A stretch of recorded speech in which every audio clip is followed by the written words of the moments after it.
moment. Back to this moment. Back to this moment with you. Beth Nielsen Chapman.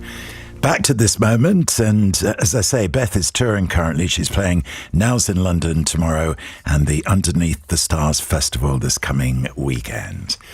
Thank you so much for listening tonight. I hope you've enjoyed it all. Lucinda Williams, so special, and we'll have our final song from her session on this programme again next week. Meanwhile, Trevor Nelson is coming up in 3 minutes' time. That's after the news. This is Radio 2 on BBC Sounds and on your smart speaker. Play BBC Radio 2.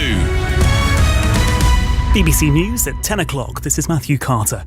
Donald Trump has appeared in court in Washington, where he's pleaded not guilty to trying to overturn the results of the last US presidential election. He faces 4 charges, including conspiracy to defraud the United States and to deny voters the right to have their ballots counted.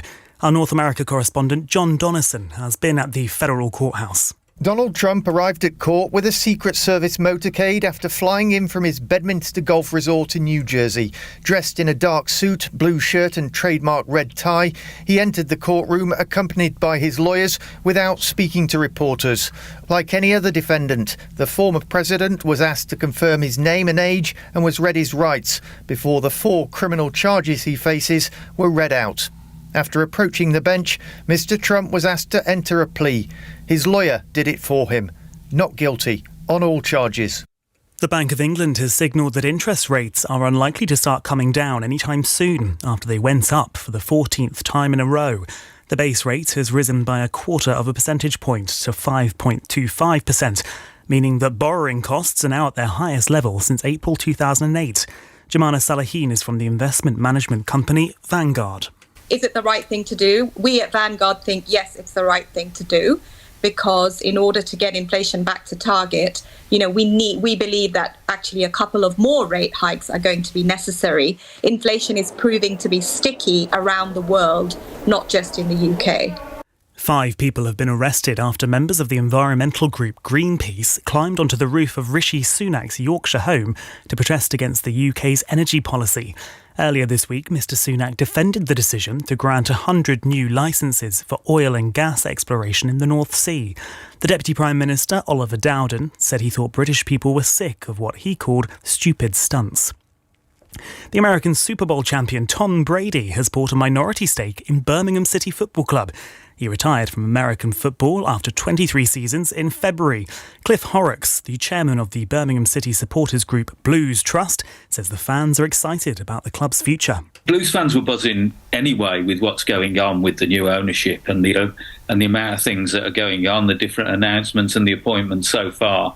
And then for this one to be announced today, it's fantastic. We're not used to having Birmingham City Football Club and world class and world stage in the same sentence, but we are now, and it's feeling fantastic. Yeah.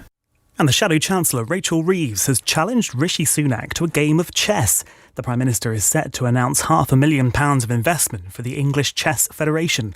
Mr Sunak is a keen player. Ms Reeves is a former junior chess champion. Onto the weather. Showers will continue for eastern parts of England and Scotland until the early hours, but it will be mostly dry elsewhere. And that's the BBC News. It is 3 minutes past 10. Thank you very much. Thank you, Bob Harris, as well. I wanna be on the fringe. Show must go on. It's Trevor Nelson's Magnificent Seven on BBC Radio 2. And it's Thursday night, which means we have a theme. Yes, we have a theme for the Mag 7 now as the Edinburgh Festival Fringe kicks off tomorrow. For the next 3 weeks, we thought we'd have 7 songs, all connected to one of the biggest celebrations of art and culture in the world. Are you ready for our 7 choices? They're different. The Magnificent Seven on BBC Radio 2. Okay, I'm ready for the punchline.